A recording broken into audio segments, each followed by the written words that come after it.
Hi, my name is Thomas Grumbooked. I'm here to talk a little bit about watercolor.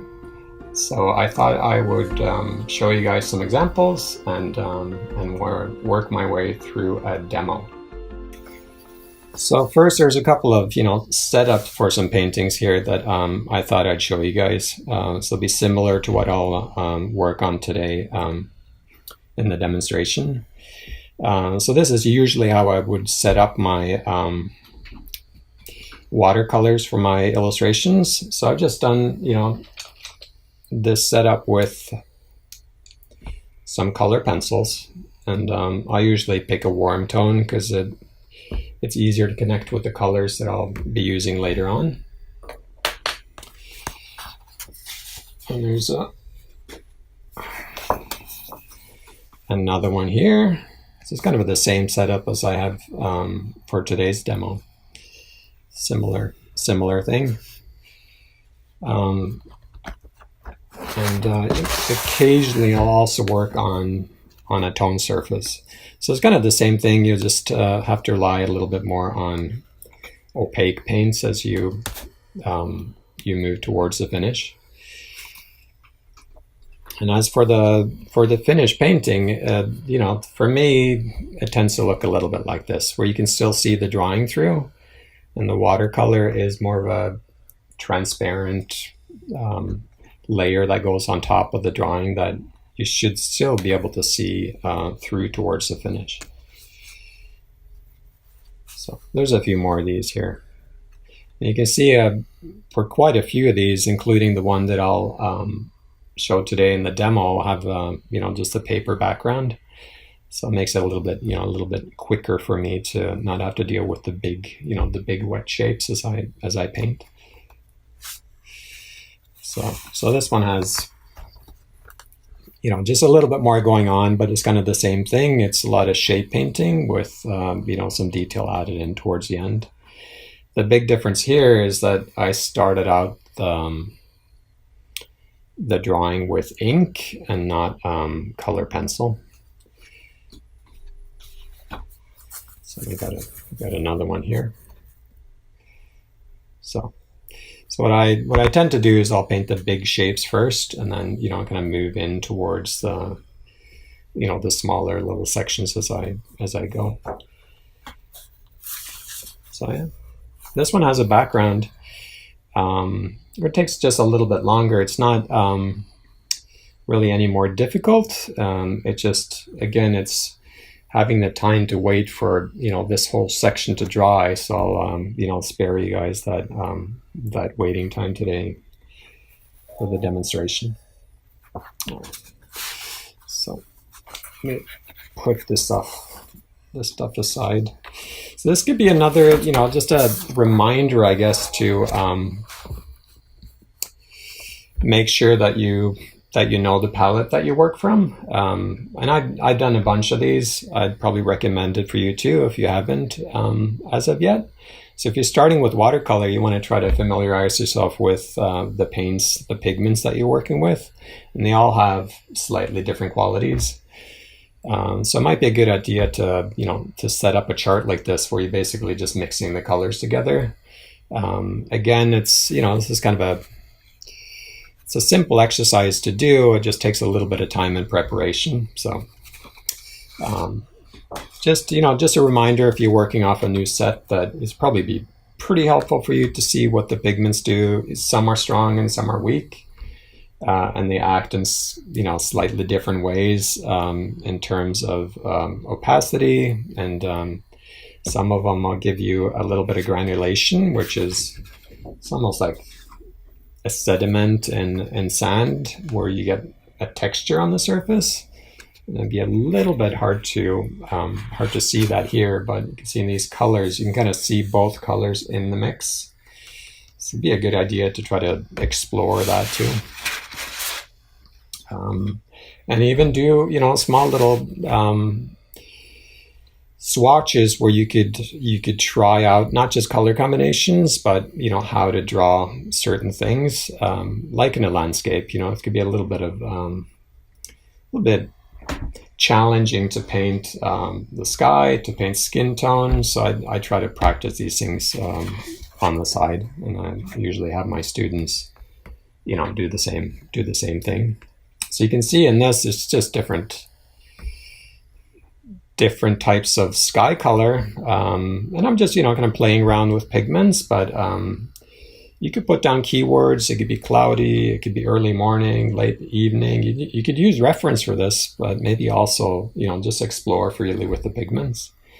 And of course, with something like this, there's no pressure, so it's good to practice a little bit before you get to that big important finished piece. So this shows you how to mix in towards skin tone, and I'll try to show a little bit of that in the painting that I'll do today for you guys. So what I'm doing is I'm taking these bright primary colors and mixing them together to get the skin tone, because my palette has, for some people maybe just 9 to 12 colors. So you'll be doing a lot of mixing and diluting that pigment with water to get all the colors that you need in your painting. All right, so I'm gonna put all that aside. So I'm gonna start painting this thing. I think what I'll do first is I'll focus on the skin tone, which would be one of the more difficult things to deal with. And again, what I'd like to do in my painting is to start with the bigger washes first. And that's where watercolor, shines. I think it's the color combinations that you get when you put water down and you let the pigments kind of move together. And some of these pigments will naturally, pull towards each other, and there's other pigments that do a little bit the opposite, and you can get certain effects that way. So I have, let's see, more than I need of brushes, but I've been painting for a long time, so I have more than you would if you're starting out. But if you can get a small size brush, a medium sized brush, and something maybe a little bit bigger that you could use for the big washes, you have enough to get started. So keep it simple, and I'd probably recommend starting with something fairly cheap, like a synthetic brush instead of the natural hair brushes. So this is a size 8 or so. So I think I'll probably do most of my painting with this one brush. And this is a synthetic brush, which is, it's not that expensive. So before I start painting this, I have my palette over here on the side. I have my water bucket. I also have a little spray bottle, which I would use to wet the paint before I get started. So just a handy little thing to get your paint ready for a painting where you want it to be a little bit moist before dipping your brush into it. If the paint is completely dry, you're gonna find yourself kind of stabbing at it and grinding into it with the brush, as opposed to just easily lifting off the pigment. So yeah, use a spray bottle. You could wet it with the brush too, but then you're picking up color at the same time as you're wetting the paint. So you could find yourself contaminating the colors a little bit that way. And then there's one more thing that I will need, and that's some paper towels. You could use fabric as well, but I usually use like a thick paper towel. So it absorbs pretty quickly. All right, so I'm gonna mix a little bit of color. So for mixing that skin tone again, I'm gonna start with some primary colors. So I'll take a little bit of red, a little bit of yellow, and then I want something a little bit cooler than that. So usually what I go for the cool tone would be like a weak blue pigment. Just want to be careful that I don't pick a a strong blue because it's going to take, it's going to take over. This is like a dark blue. It's a Payne's gray. So that probably wouldn't work. There's a phthalo blue here as well, and you can see how strong that pigment is. If you start dropping that into skin tone, it's going to completely take over. So that's why you do the chart that I talked about in the beginning, so you can work on subtle color transitions and temperature changes. And based off the brand that you have and the colors that you use, and sometimes the difference between like artist grade paints and student grade paints, you find that there's a lot of differences. So explore your paints, so you're ready once you do your actual illustration. All right, so I'm mixing these colors together, and as long as I can keep my paint wet, the paint is alive, where I can keep modifying it and changing it, and taking out pigment, adding pigment. So I'll just make sure that when I drop it down, like you can see here, I'm putting down a puddle basically, where it's quite wet, and I'd rather have it too wet than not enough. So I'm just going to start dropping that in. If I don't like it, I can change it. I just can't wait, until it dries to do that, because then it gets kind of blotchy. So you can see there's some big jumps in color early on here, but I'll just modify that, let's make sure that I add enough water where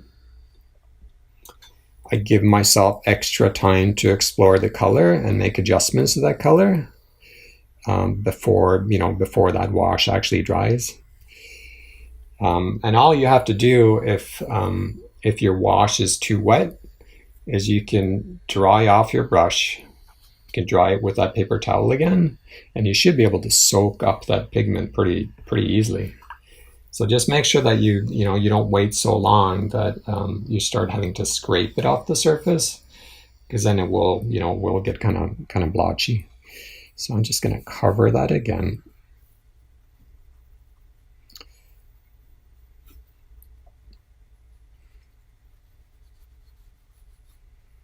And I'll just fill in that whole shape. So it's not quite the color that I want yet, but it's at least a combination of warms and cools, and that's what you tend to always see within that skin, right? It's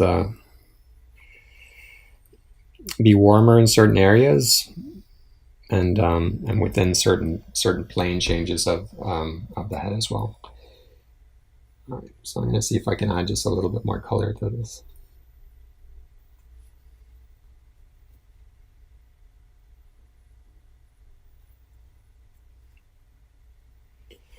So that to me is just a little bit too yellow, so I'm going to try to change that before it starts settling on the surface.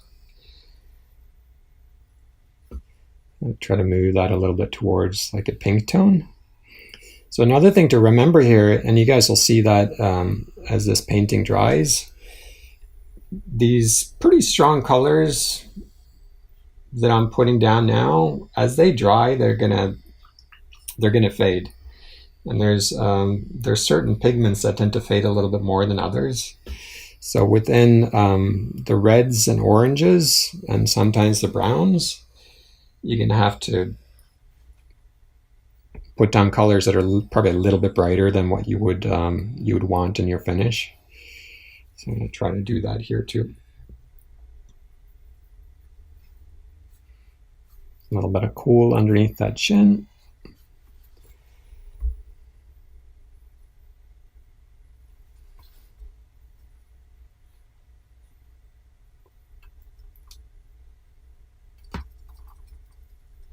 And this is still, quite wet now, but what I can do is I can probably still keep modifying this wash. If I make the paint drier and stickier, I should be able to fuse a darker color into the wash without having it spread too much. So I think I'll probably try that up towards that eye socket, and it's still, still quite wet there. So you can see it pretty much just stays in place. It doesn't really move around that much. So this will save me a little bit of time later on and avoid having me having hard edges all over the place. So the hard edges come if you wait for a shape to dry completely, and then you put another, shape next to it or on top of it. So if you want soft edges, you're gonna have to sometimes work with that wet wash before it dries. So the timing for that could be a little bit tricky, but I guess it's more complicated if you do a lot of painting outside. All right, I'm going to add just a little bit more warmth to this. So now I'm charging the color with more color, and this is again something that you can do while the wash is wet. If you do put a big wash down and you're noticing that it's drying very quickly, what you can also do is use that spray bottle again. So you could kind of charge that wash with a little bit of water, and kind of bring it back to life again. You just got to make sure that you don't spray too heavily, and that's why it's quite helpful to have a spray bottle that just mists the surface. And you can pick up those either at the art store or probably at a pharmacy or something like that. Maybe you already have a spray bottle at home. So either like a small spray bottle or an atomizer would be good for this. All right, so that's a little bit within the head. I think I'll come back to that later. But as I have that skin tone and it's just just sitting on my palette, I'll clean my palette while I'm painting, but I also like to keep these washes for, so I could make sure that the color harmonizes through my painting. And obviously here, I want to make sure that the skin tone,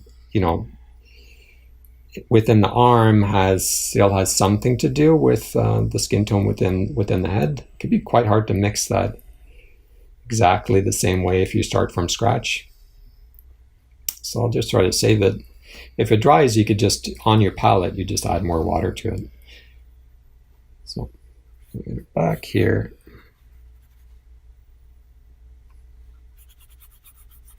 All right, so I'm going to finish up putting in the skin tone where I can see it. So there's a little bit within the torso and a little bit down at the legs, and then we'll see if we can move on to another section.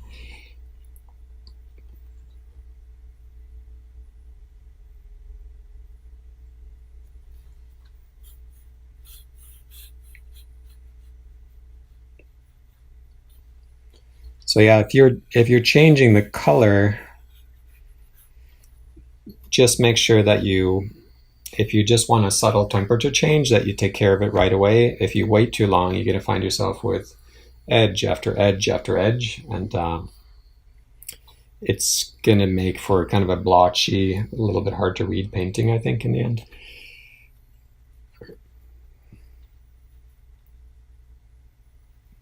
All right, so that's a starting point. So it's not what I want in the finish. I think it's still probably too pale within the head, within the hands, but it's a base color. With watercolor, I tend to, prefer to start with the lighter values and then build up value as I go. So you can be careful in the beginning. Just remember again that the colors that seem bright, they're going to lighten as the pigments dry and the water evaporates, and you should be able to see that in this too. So in a bit I'll put down some dark values so you can see the value pattern that you actually have available. So it's a little bit of an issue with watercolor. Some are just kind of afraid of it because they think it's difficult, but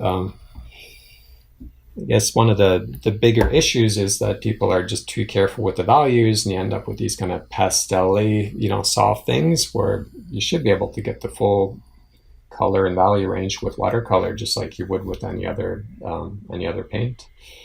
So I guess the biggest difference is that you don't really use white to lighten the color. If you do, you make everything opaque. And if you make everything opaque, you also shift the temperature. So when you add white, that red is going to, shift towards kind of a cooler pink color. So you got to be a little bit careful. What you want to do is you want to lighten the values almost always with water as opposed to using white. So I'll use white for certain techniques and to fix things, but I try not to rely on it early in the painting, because then it basically turns into a gouache painting, where you lose probably the best part of watercolor, which is that luminosity, where you can see all these, these pigments kind of working together. All right. So I'm going to keep going. What you could do if you rush for time is that you could, since I'm painting these bigger shapes one at a time and then modifying within that shape, I can keep going to other shapes that are not connected. But if I'm putting in, the shape of the shirt or the shape of the pants, I got to make sure that the shape that sits up against it is not wet, right? Because then it's going to start bleeding across. But what I could do is I could paint this table. I can paint shapes over here. I can start working on the chair that has a shape between, the wet shape and the shape of the chair that sits below. So I'll try to be as efficient as I can. The other thing that you probably want to think about when you do a painting with a wet medium is where your hand is going on the paper. So I'm right-handed, so my hand sits over here. What I prefer to do is to do most of the painting that sits on the left side of the page first, and then the right side of the the page later, so I don't have to keep rubbing my hand across the page. And it's especially important if you, set up your drawing with graphite, because you're going to start smearing that graphite all over the page. And I guess, worst case scenario, you put a wet, heavy, dark wash down and you pulled your hand across it, and now your painting is basically ruined. So you can lift things off if you make a mistake. You can add a little bit of water and then soak it up either with, a clean paper towel, not this one, where you can take the pigment off. And some pigments will lift off almost completely, and other ones will stain the paper. So you kind of have to, you're going to have to deal with it. You might be able to change the background. You might be able to edit it afterwards. And in some cases, you just kind of have to start over again. So it's a good way to learn, I guess, just not the most fun way to learn.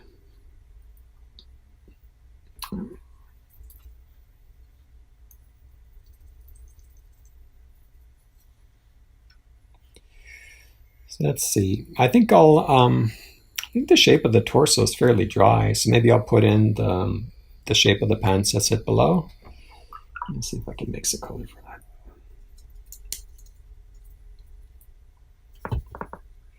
So maybe for the pants, I could use a paint that gives us just a little bit more texture.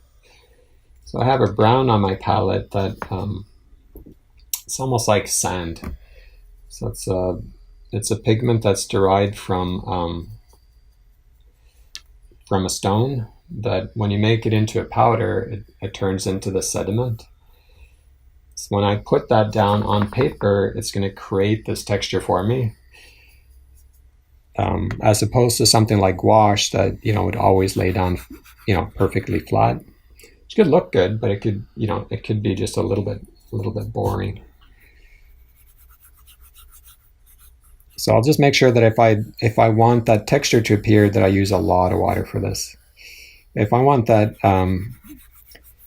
sediment to create that granulation, which is the texture that comes from that pigment, I got to make sure that it's got some water so it's allowed to, you know, kind of move out and create texture within that wash. If it's too dry, it doesn't really do anything. Okay, so this is a mix of a couple of different pigments. So there's a little bit of blue in this, and there's a little bit of this brown that has that that granulating quality.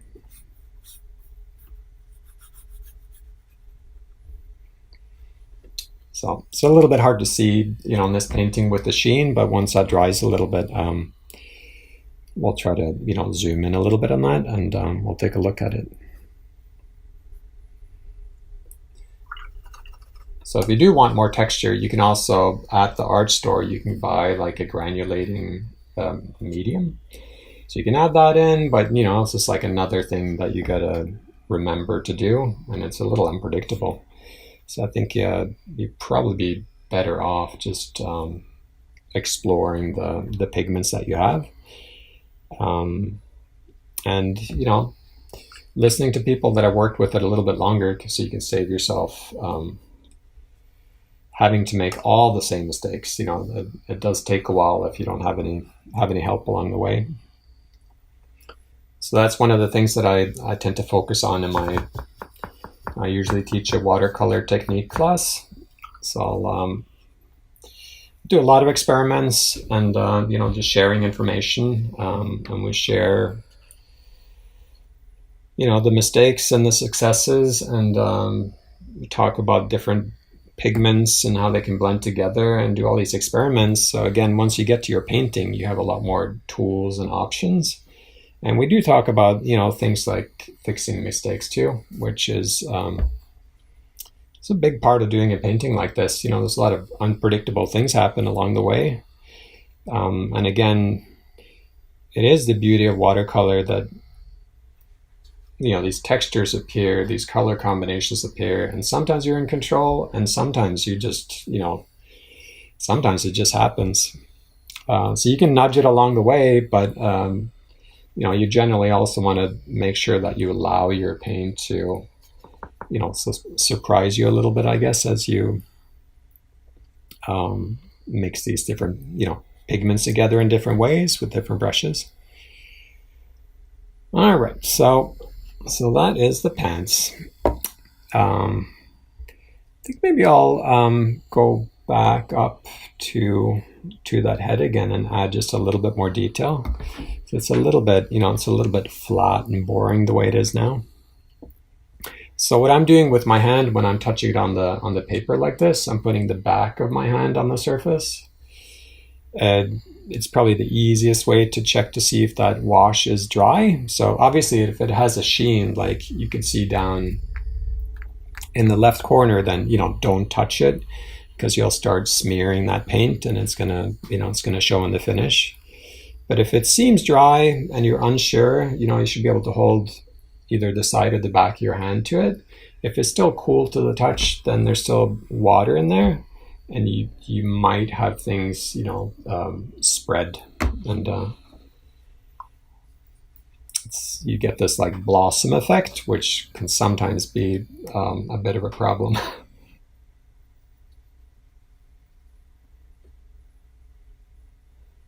You can see my palette is kind of a little bit of a mess right now, but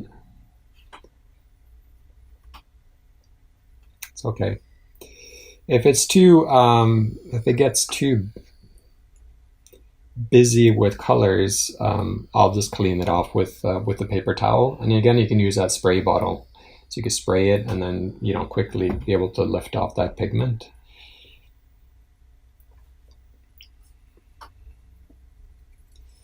So I'm trying to find a color that could work within the warmer parts of the face. All right. Kind of a red tone. And this is going to look like a bit of a mistake when you put it in. You can see that it's kind of just sits by itself, that shape that I placed on top. But if you clean your brush a little bit and come in towards the edge, you should be able to soften that edge. So you basically lighten the pigment with water again. so you can create gradients. So you can see I can now just kind of shift the color that I already have with the color that sits on top of it. And a lot easier to make those alterations with watercolor than I think with acrylic, gouache, or oil, where you have to do more, more careful mixing, since those, those pigments tend to be more opaque. Acrylic can be, acrylic paint can be both. It can kind of act like watercolor and like oil paint.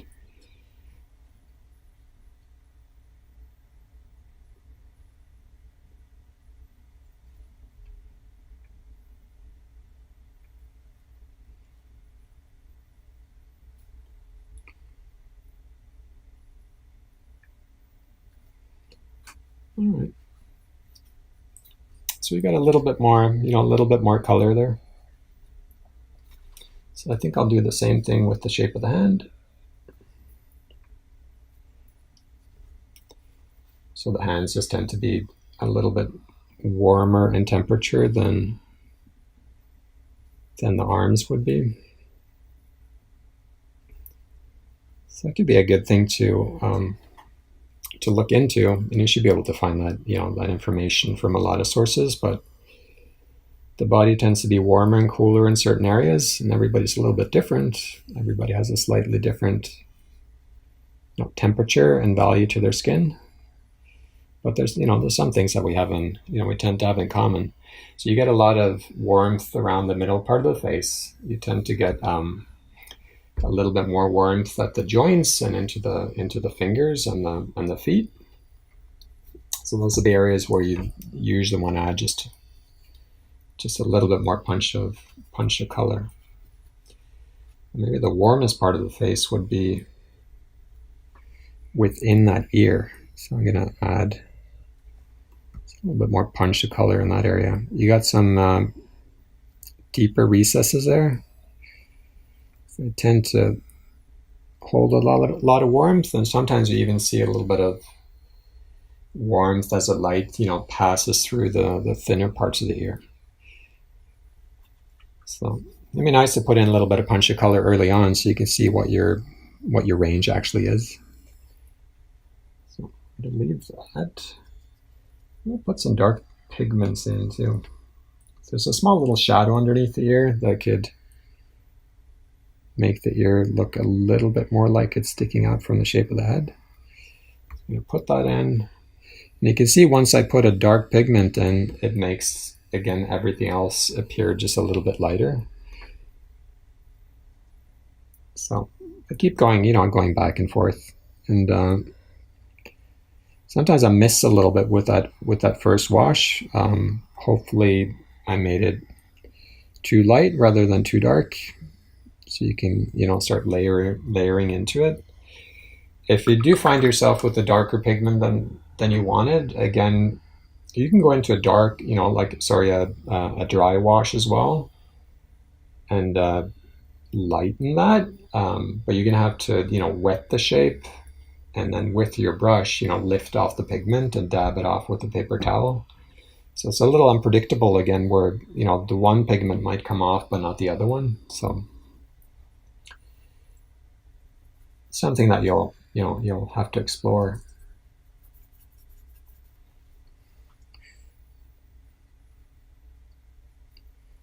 Putting in more shadow underneath that chin. And again, I have a big jump here from the shadow into the light. So I'm going to clean my brush, dry it off a little bit, and just soften that edge. It's still, the shape that I put down is still wet, so I can modify it. I can lift out the pigment too. If you put a little bit too much pigment down, you can take it off. You just got to make sure that you do it again, preferably before it dries. Change that edge down there too. I missed a little bit here.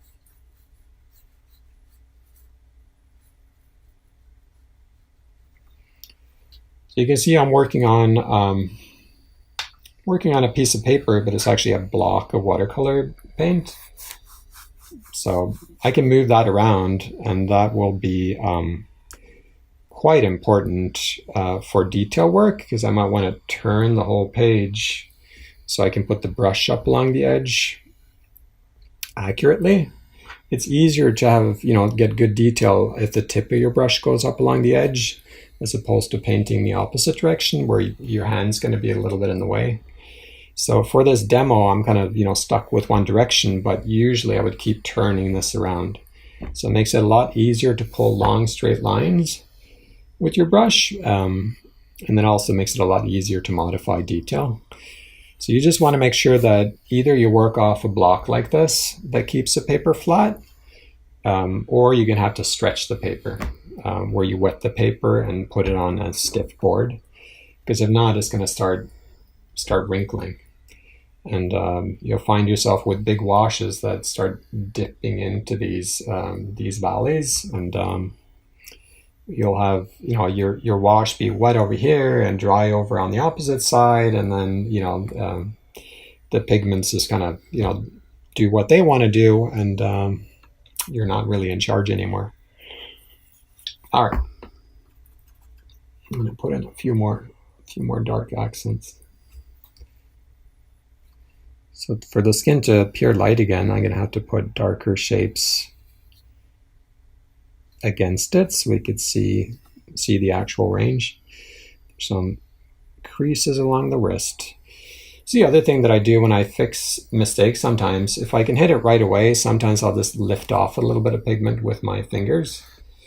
A little unpredictable, but I'll take off a little bit of the pigment and not all of it, where the paper towel will probably take it all off.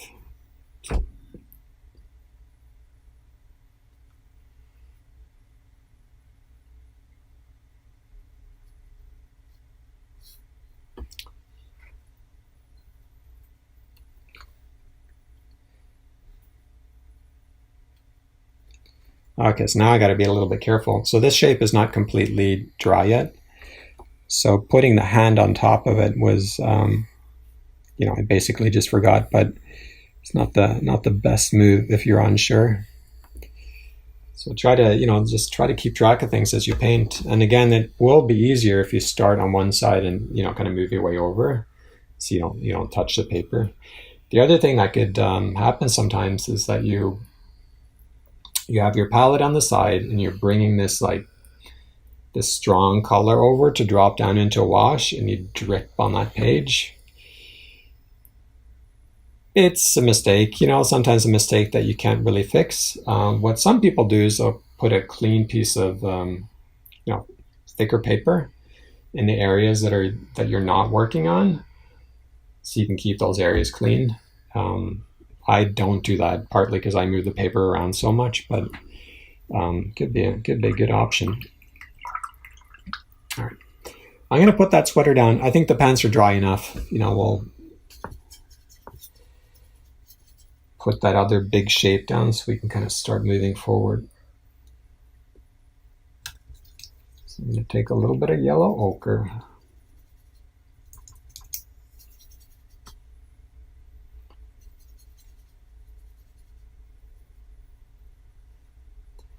Now I'm going to pick a couple of colors that, again, give me just a little bit of texture.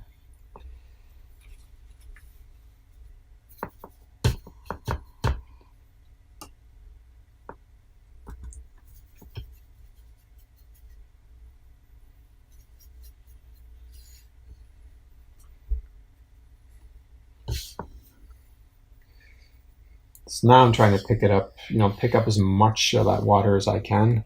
So I load the brush, as much as I possibly can. Might be better off using a brush that holds a little bit more water. So there's two brushes here. They're about the same size, but one is synthetic and the other one is a natural hairbrush.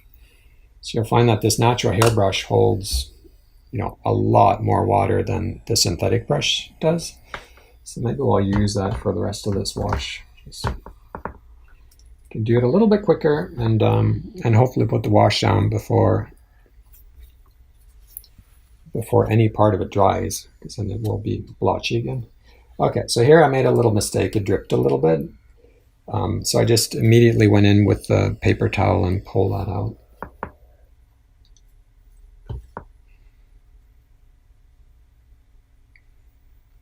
Okay. So if you do want that, if you are putting a really big wash down and you want to try to control how fast it dries, the other thing that you could do that is, it's a little bit hard to do for me to do now, is to angle the paper. So you can put the wash down, from the top and kind of, work your way down the page. So you let gravity, do a little bit of the work for you then. So it's a great way to put in a big background. You put the paper at, I don't know, 30, 40 degrees or something like that. You just angle it so the water starts seeping down. And you should be able to put in, clean gradients that way. And also, just give yourself just a little bit more time for putting in big washes.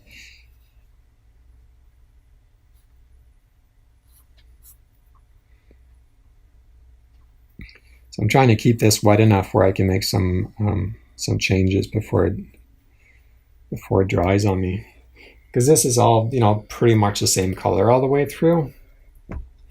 So I'm going to try to make sure that it's a little bit more interesting. So this is what I could do then. If I want the pigment to move around, I'll just move the paper around. It's like a puddle sitting on that paper, so I can direct the water that way. So if I find that it's kind of wet on one side and drying on the other, I can control that. It could be a good way also to take up that extra water if it's a little bit too wet. And maybe we'll try to do that with this wash.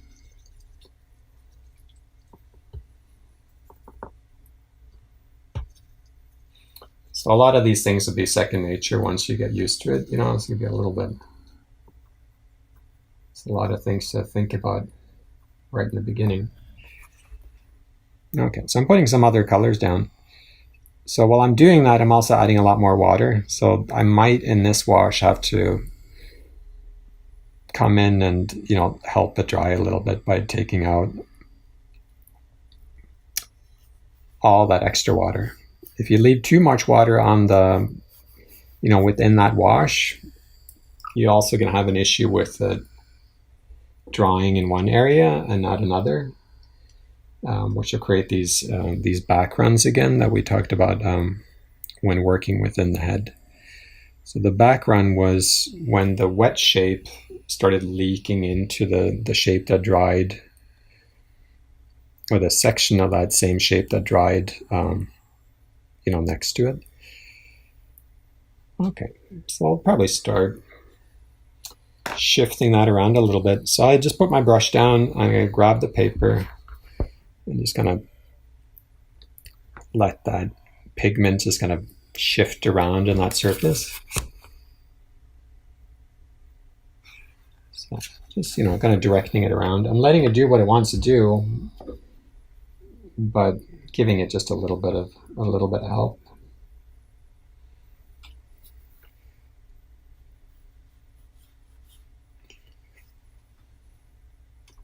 So I'm going to pick up some strong pigment and actually go up along the edges a little bit. So you can get, since this shape is still wet,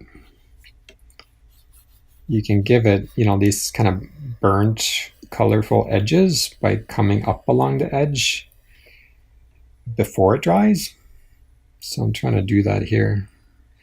So it could be a good way to define the edge a little bit extra. And also, just add a little bit of color interest towards the edge of the shape, or to turn the form. So by having it darker along the edges, it makes it look a little bit more like there's volume within the shape. Okay, so now I think I'll pull out a little bit of this extra water because it's going to take forever to dry. So this is when you do have to be just a little bit careful, especially with the pigment like this that creates that texture for me. If I start digging into that, it's like sand settling in water, it's gonna show. So I wanted to try to leave it alone as much as I can. So I'd be better off if I can direct the water towards the edges and use that drying brush to pull that, water out again. So I took a little bit of time, let that wash dry. So we got rid of some of the sheen that was sitting on this side of the paper. So that big wash is still wet, but try to let that dry a little bit longer, and then we'll modify that with a few dark shapes. So it's a little bit time consuming in the beginning. It tends to speed up a little bit for me once I get the bigger washes taken care of, because I don't have to wait for things to dry anymore. And I can kind of just keep working on the detail. So it's detail that takes a little bit of time, but I don't have to wait for anything. So I think what I'll do is I'll put in a couple more shapes, and then I'll explain the next steps, and I'll show you what the finish looks like, and kind of talk my way through a little bit of that process. Okay, so I'm going to put in a couple more things within the face. A little bit of texture maybe, and some detail. And then I'll paint in part of that table. So you can see me lay in a wash that has a slightly different quality than the ones that I've used so far. And then, I'll explain what comes next. So let me get my brush again.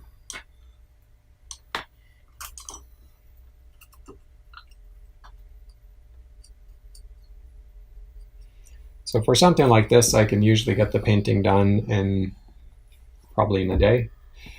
But it'd be even better for me if I could finish the painting and then put it aside for maybe a day, or maybe even skip a day and then come back in and actually get a more objective look at it. And sometimes it's hard to catch everything in one sitting.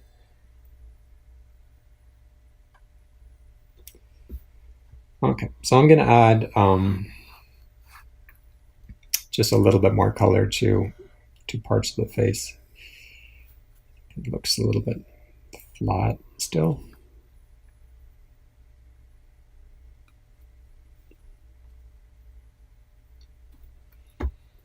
And a little bit of hair texture. The little hair he has.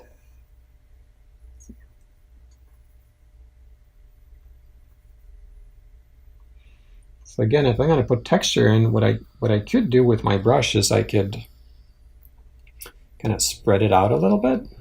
So if you take the brush and you kind of push towards the end, or push it down towards your palette, and then kind of keep turning it, you could fan that out, where that texture could actually be used within your painting. It's a little bit hard to see these small details, but basically put in 10 thin strokes at one time instead of doing it one at a time. And it tends to work a little bit better for something like hair, because you have sections that do the same thing within the hair anyways. So it actually look better than if you try to paint things one at a time. So it's kind of like a hatching technique, I guess, where the texture of the brush will help you a little bit with speeding up the details. So another thing that you could do if you do want thin lines and you find it hard to get with your brushes, is that you can go back to the color pencil and add thin lines in with that.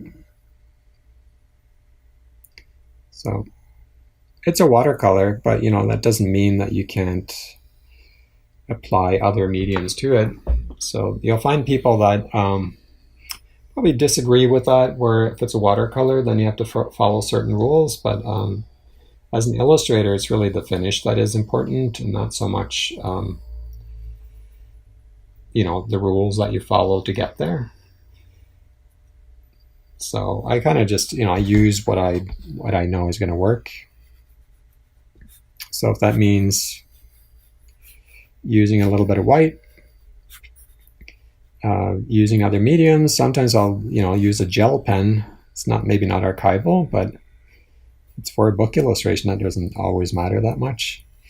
So I'll use that to get my white laid in, instead of using the opaque white watercolor then. And sometimes I'll mix gouache with the watercolor as well, where it's basically the same thing, but gouache is obviously opaque, and the watercolor tends to be a little bit more transparent. But that also depends on the pigment. So if you look at the tubes, it'll tell you if it's opaque or more transparent. It should.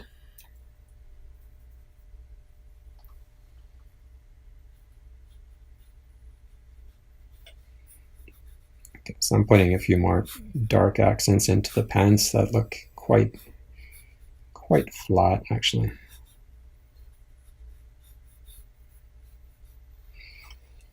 So you can see once the first wash is laid in, it's pretty quick, getting it towards something that looks quite finished.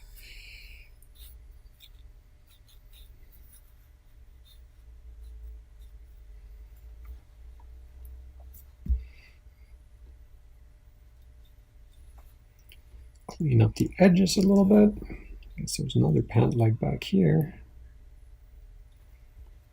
Put that in.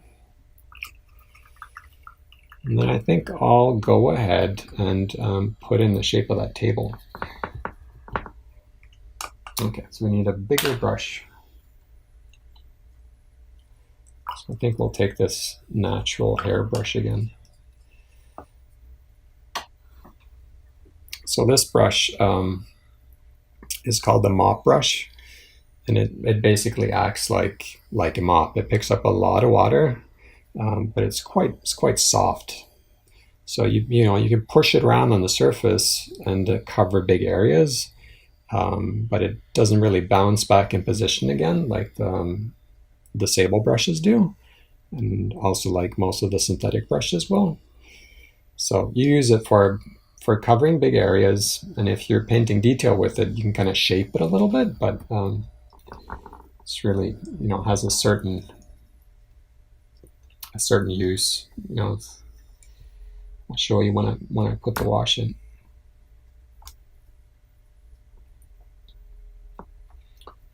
Okay, so I'm picking up a pretty strong brown pigment. This is a transparent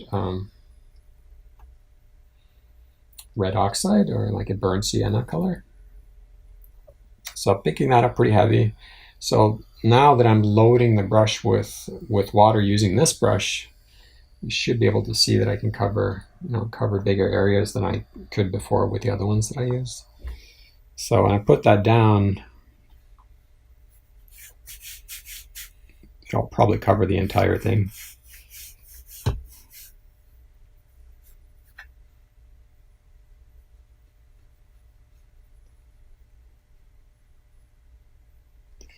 And I know again that this is a color that has a tendency to fade a little bit, so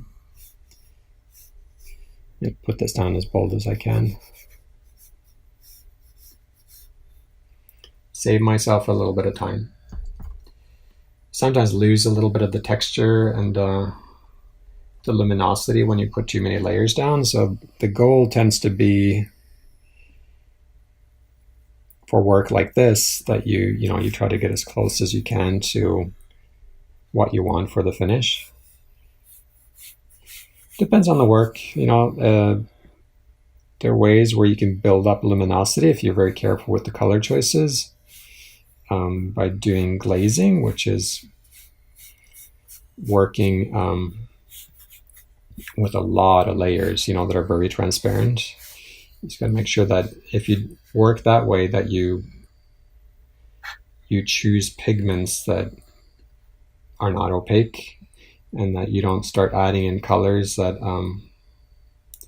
make that wash, less vibrant, and that can happen very easily. Okay, so that's almost that big shape. Let me see.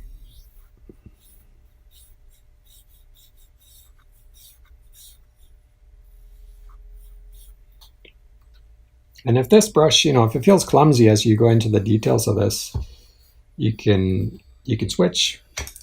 So you can start using a brush that has, finer point. So I could do that here so I can show you guys. So I'm trying to pay attention to the direction of the strokes here too.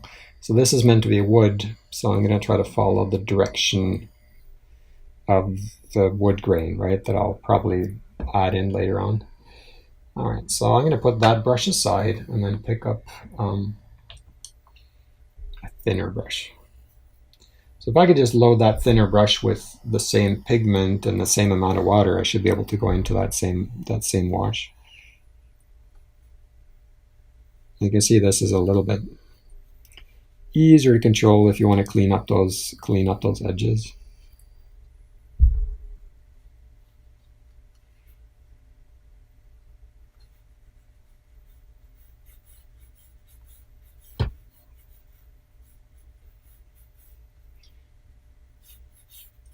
So this is also where I'm pretty glad here that I picked a warm brown tone to start with, because I can actually make changes to my drawing, as I do the watercolor.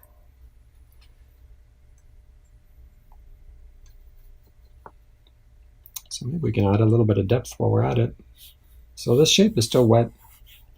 So this should, eventually just kind of fuse together and give a sense of where these different segments are. I'll probably give that just a little bit more punch later on.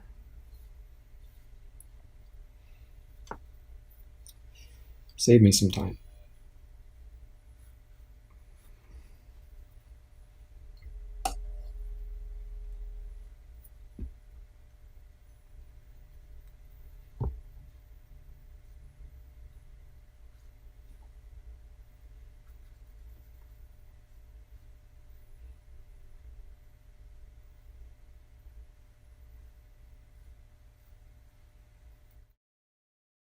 This is a pretty big wash, so I'll make sure that for this wash as well that I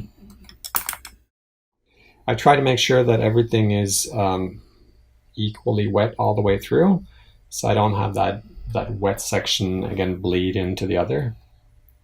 And this might also be a good time, since I'm working with fairly straight lines here, to turn the paper a little bit, just to make sure that things are not lopsided. So it looks like the table tilts a little bit. It's a bit hard to see from this angle, but I feel like it needs to, move up a little bit towards the back. So the best way for me to adjust that would be to turn the page so I could see it along the line and make some changes that way. All right. So I think that's, it's pretty much the process. I'm going to go ahead and finish up this painting, which will take me a little bit of time, add in some detail, and when that is done, I'll try to explain step by step how that process goes. So I've gone ahead and finished the painting. So I filled in the rest of the shapes and started adding in some detail. The background was, the pictures on the wall were done last, I think.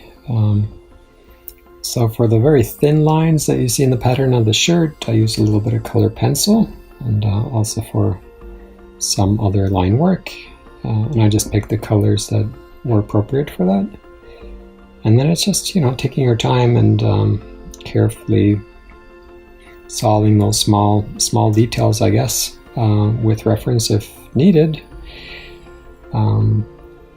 There's probably a few more things I could do with this, a little bit of texture in the wood, maybe some more detail within the face.